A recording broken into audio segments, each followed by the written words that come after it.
नमस्कार मित्रांनो मी आज तुमच्यासाठी घेऊन आलो एकदम चमचमीत टेस्टी आणि झटपटीत अशी बनणारी मिक्स व्हेजचा भुना मसाला रेसिपी.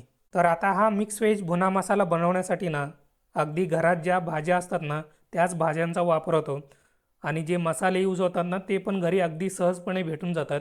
त्यामुळे झटपट अशी तयार होते आणि तेवढीच चमचमीत आणि टेस्टी पण बनते. चला तर मग बोलण्यामध्ये जास्तीचा वेळ न घालवता फटाफट रेसिपीला स्टार्ट करूया. हो, पण त्याच्या आधी चॅनलला सबस्क्राईब करा, लाईक करा आणि कमेंट करायला विसरू नका. तर मित्रांनो, सगळ्यात आधी मी इथे कढई ठेवलेली आहे. गॅस पेटवून घेतो. कढई चांगल्या प्रकारे गरम करून घेतो.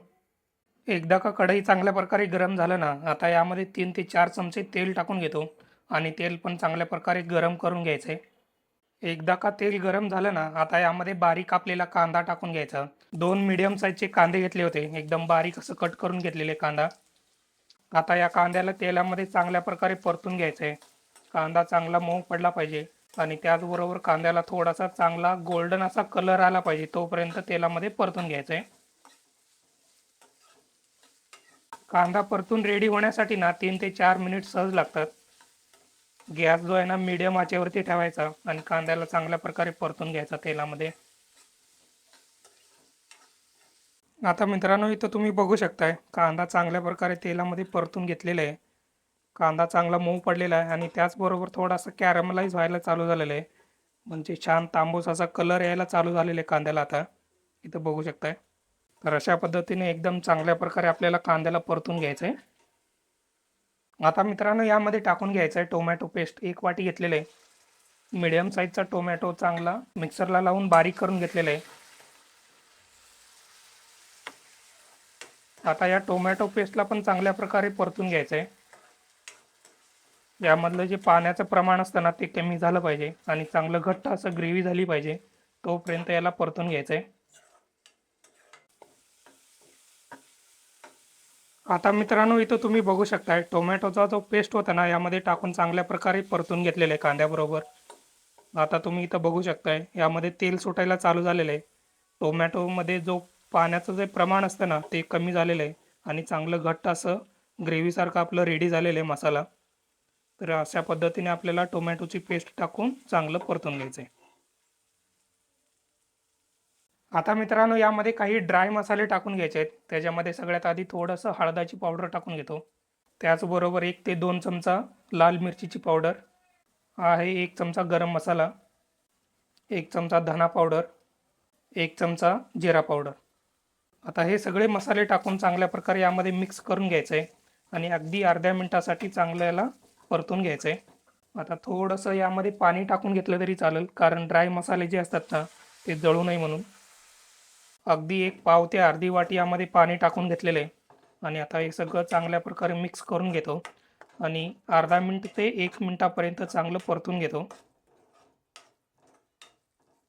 तर मित्रांनो, अशा पद्धतीने एकदम मस्तपैकी झणझणीत असा आपला भुना मसाला रेडी झालेला आहे. हे बघा, मस्त तेल वगैरे सुटलेलं आहे त्यामध्ये आणि चांगलं परतून घेतलेलं आहे. त्यामुळे एकदम झणझणीत असं दिसतंय आणि चवीला पण एकदम झणझणीत असं झालेलं आहे भुना मसाला.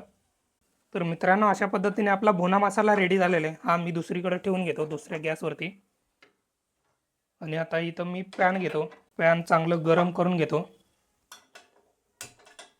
मित्रांनो, एकदा का पॅन गरम झाला ना, आता यामध्ये 1 ते 2 चमचे बटर टाकून घ्यायचं आहे आणि बटर चांगल्या प्रकारे वितळून घ्यायचं आहे पॅनमध्ये. आणि त्याचबरोबर यामध्ये थोडंसं म्हणजे अगदी थोडंसं तेल टाकून घ्यायचं आहे, म्हणजे बटर त्यामध्ये करपणार नाही.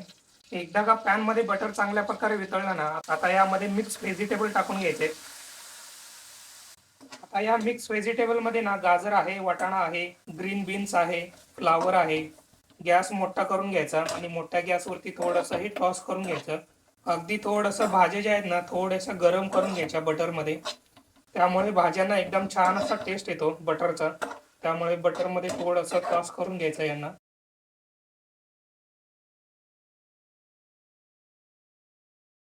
आता टॉस केलेल्या ज्या भाज्या आहेत ना आपल्या मसाल्यामध्ये टाकून घ्यायचा. मगाशी जो आपण भुना मसाला तयार करून घेतला ना त्यामध्ये टाकून घ्यायचं. आता या भाज्या भुना मसाल्यामध्ये चांगल्या प्रकारे मिक्स करून घ्यायचं. हा हा हा हा, मस्त असा वास येतो जो बटर आपण या भाज्यामध्ये टाकला होता ना त्याच्यामुळे ना भाज्यांचा जो वास येतोय तो एकदम असा बटरी बटरी मस्त येतोय. भाज्या मसाल्याबरोबर चांगल्या प्रकारे मिक्स करून झालेलं आहे. आता यामध्ये थोडंसं पाणी टाकून घ्यायचं आणि पाण्याबरोबर भाज्या ज्या आहेत ना चांगल्या प्रकारे आपल्याला शिजवून घ्यायचे आहेत. तर पाण्याबरोबर चांगलं मिक्स करून घेतो. अजून थोडंसं यामध्ये मी पाणी टाकून घेतो म्हणजे भाज्या चांगल्या प्रकारे शिजतील. आणि जोपर्यंत भाज्या शिजून रेडी होतात ना तेव्हा ग्रेव्ही पण चांगली घट्ट आणि एकदम चांगली होऊन जाईल. आता आपण यावरती झाकण लावून घेऊया आणि 10 ते 15 मिनिटासाठी चांगल्या प्रकारे भाज्या शिजवून घेऊया. तर मित्रांनो, इथं तुम्ही बघू शकताय मस्तपैकी ग्रेव्ही जी आहे ना चांगली छान अशी चमचमीत झालेली आहे आणि घट्ट पण झालेले आहे. भाज्या पण चांगल्या प्रकारे शिजलेल्या आहेत. 10 मिनिट झालेले आपण आता शिजून घेतो याला. मित्रांनो, झाली की नाही एकदम चमचमीत अशी भुना मसाला ग्रेव्ही. टेस्टला पण एकदम भारी झालेलं आहे. आता यामध्ये चवीपुरतं मीठ टाकून घ्यायचं आहे. तुमच्या चवीनुसार यामध्ये थोडंसं कमी जास्त मीठ टाकून घ्या. आता वरून मस्तपैकी कोथिंबीर टाकून घ्यायची. हा हा हा हा हा, वास जो येतोय ना अख्ख्या घरभर दरवळतोय. एकदम मस्त मसाल्यांचा वास येतोय आणि दिसायला पण ग्रेव्ही जी झाली ना एकदम मस्त झालेली आहे, चमचमीत झालेली आहे आणि चांगली घट्ट पण झालेली आहे. हे बघा, अजून थोडंसं यामध्ये तुम्ही पाणी टाकून ग्रेव्ही जी आहे ना थोडीशी पातळ करून घेऊ शकता तुमच्या आवडीनुसार. तर अशा पद्धतीने एकदम मस्तपैकी आणि एकदम सरळ साध्या सोप्या पद्धतीने आपला भुना मसाला रेडी झालेला आहे. आता गरमागरम मस्तपैकी सर्व करून घेऊया. तर मित्रांनो, अशा पद्धतीने तुम्ही पण तुमच्या घरी ना मस्तपैकी भुना मसाला, व्हेज भुना मसाला तयार करू शकता. टेस्टला एकदम अप्रतिम लागतो आणि छान चमचमीत असतो. तर मित्रांनो, जाता जाता रेसिपी कशी वाटली हे मला नक्की सांगा आणि त्याचबरोबर रेसिपी आवडत असतील तर चॅनलला सबस्क्राईब करा, लाईक करा आणि कमेंट करायला विसरू नका.